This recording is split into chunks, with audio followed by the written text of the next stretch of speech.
What's up, beautiful people? Welcome back to part 12 of our Pokemon Dreamstone Mysteries walkthrough. In the previous video, we defeated Team Somber boss Moxie.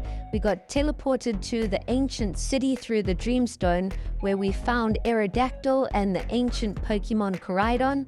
We also defeated Gym Leader Jania, which unlocked Surf for us. And in today's video, I'm showing you a quick way on how to earn a lot of money.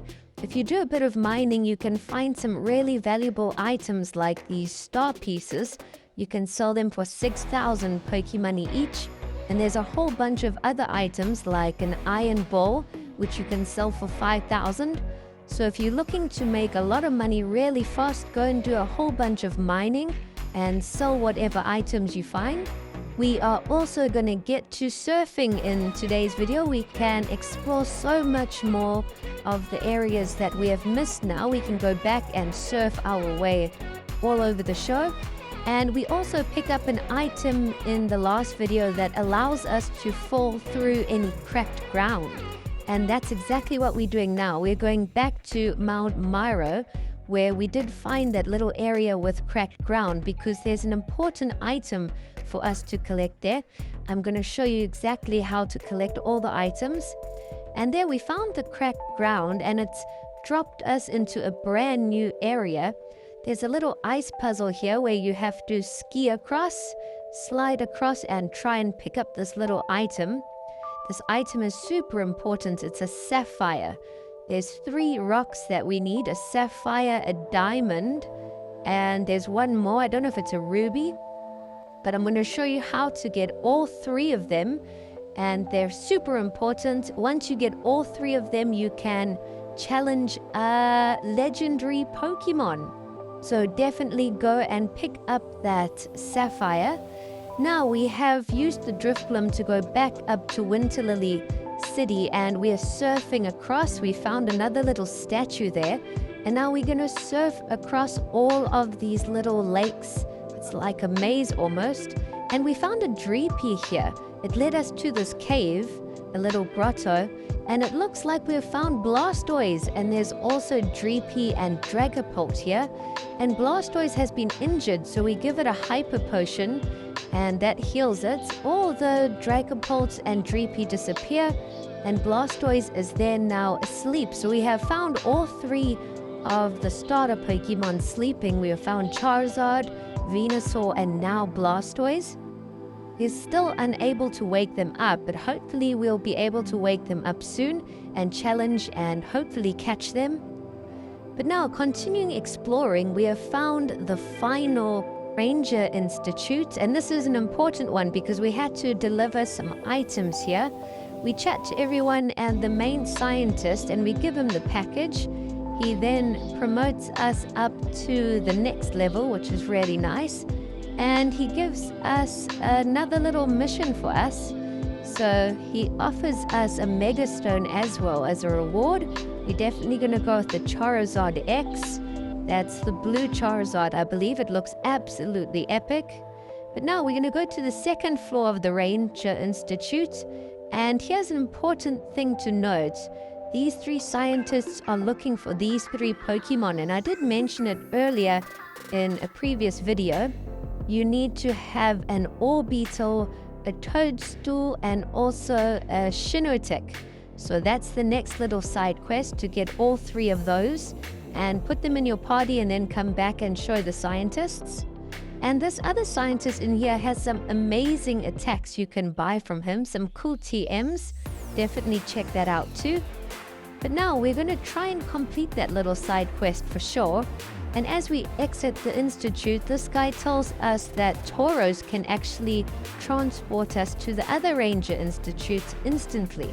So that's a big time saver. We're not going to have to surf all this way around to try and find this place. We can just go and chat with the Tauros. And having surf has definitely opened things up a whole bunch for us. We have found a couple items there and a cool TM. But now we've reached the end where we've got to go down a waterfall, so you can't go back up once you go down. And we have found the Ivy Tunnel, so this is going to take us through to the next little area where we can continue on surfing. And this is like a little maze. You can either go west or east. If you go east, you pick up that TM. And on the western route, there are currents that direct you only to certain locations. We just picked up an elixir there, and we're going to try and continue exploring and see where we end up. There is an area where you can find a legendary Pokemon nearby. And this exact area here, we just picked up a rare shard and an absorb bulb. But we found another legendary Pokemon here later on in the game. So don't forget that area where we picked up those items. You might want to go back there a bit later on. But now we continue on going south down the river. I'm hoping this will lead us to Palooka Town eventually, where we can take on that next gym leader. There are a couple trainers here to battle, and you can find some awesome Pokemon. We just found a TM behind this cave, and inside the cave is actually the gym leader that we're supposed to take on in Palooka. So you've got to come and interact with her. And she tells us about this mega sharpedo. It's been causing havoc. That's the sharpedo that made the town flood in one of the previous videos. So she says we must come and try and defeat it. We need the HM flip turn, which allows you to just surf through all the currents. Then the currents don't affect you at all.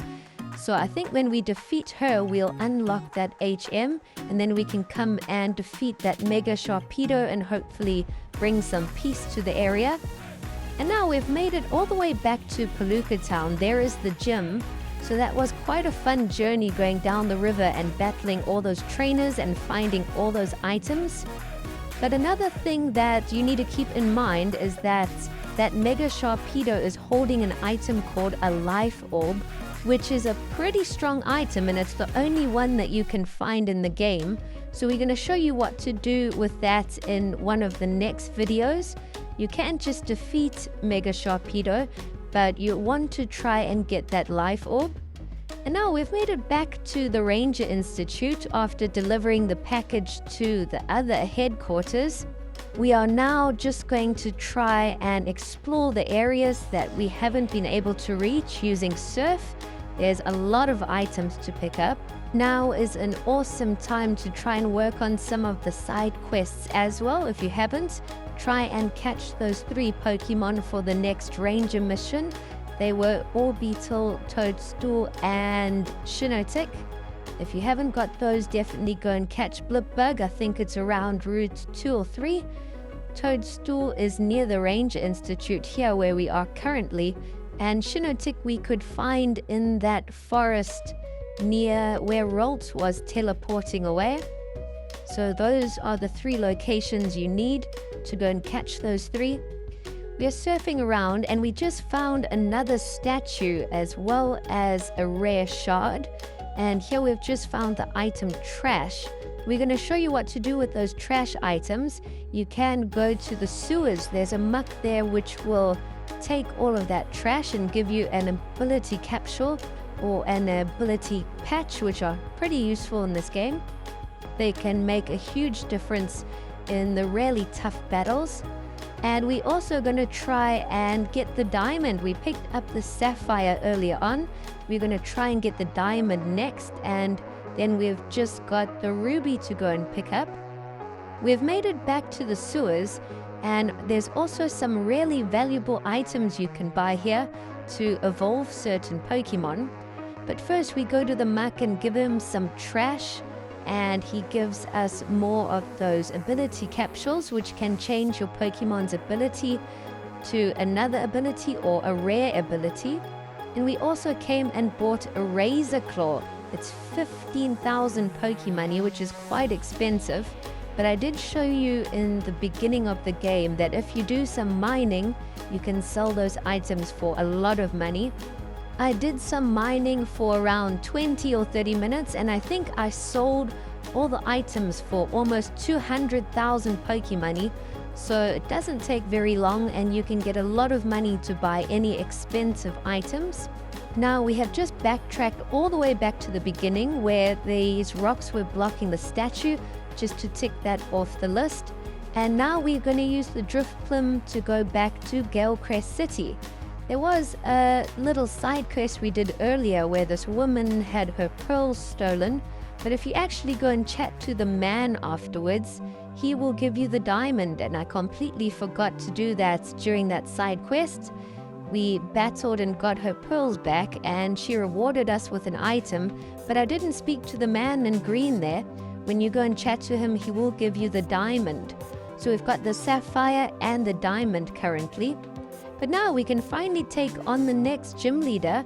We can surf to this little island, and she's got a gym with all of these currents again. So you've got to try and choose the correct path to lead you to the next trainer. I found this puzzle to be fairly easy.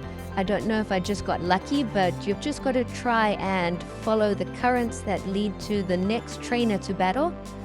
And as you can see, we've got the sapphire, the diamond, and also the seed of time there. And here's the razor claw item that we bought in the sewers. And this is actually used to evolve our Sneasel. So our Sneasel has now evolved into Sneasler, and it looks absolutely epic. It is a shiny version, and it's just learned a brand new attack. So I can't wait to see how Sneasler is. I think I'm going to keep it on our team. I really like the shiny Pokemon. You can find shiny Pokemon fairly easily in this game, but who doesn't love shiny Pokemon? Everyone does. We've finally reached the gym leader, and let's get it on. Let's see what Jania has in store for us. Her first Pokemon she sends out is a level 41 Pelipper. Pelipper is a water flying type, and it just one-shotted our Meganium and our Aggron. This is a terrible start to the battle. I thought Meganium would have demolished Pelipper really easily, but we just got one-shotted. But we sent out Gothitelle, which is level 45 now, and Gothitelle luckily knocked it out. The next Pokemon she has sent out is a level 43 Clowitzer, which is an interesting one. We've just sent out our new Sneasler, and it's got a really cool attack, Dire Claw, and it can either paralyze or poison or put the foe to sleep. You don't know what it's going to do, or it could just attack and not cause any of those effects. But wow, what a move. If you hit the foe and put it to sleep, that's a huge advantage. Or if you hit the foe and poison it, that's equally as cool. We knock out 2 of her Pokemon, and now she sends out Toedscruel, which Sneasler also knocks out. So Sneasler has been the VIP of this battle. It's just demolished through all of Jania's Pokemon. Her final Pokemon she sends out is a Gyarados, which Mega Evolves. We might be in trouble here. Sneasler gets knocked out, but we revive Meganium because our grass type attacks are going to be super effective against Gyarados. I believe Gyarados is water dragon type. And there we have it. We've defeated Jania, and she's also given us a rare shard and the HM that we needed. So as you can see, we can just surf over these currents now. They have no effect on us now that we have this new HM. So we can actually go back and take on that Mega Sharpedo now. We can reach it. And as we leave, Gabrielle comes out.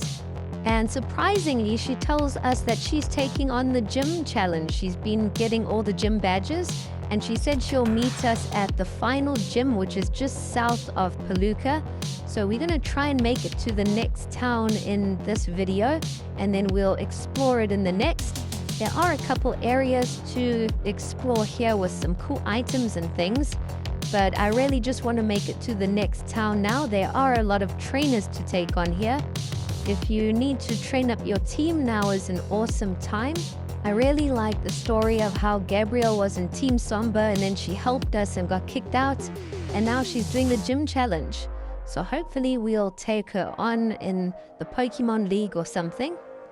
We entered a cave, and now we have come out at Rivershore City. This is the last city, and Gabrielle is here, so we have caught up with her really fast. In the next episode, we're going to explore Rivershore City and hopefully start working on those legendary Pokemon. Thanks for watching.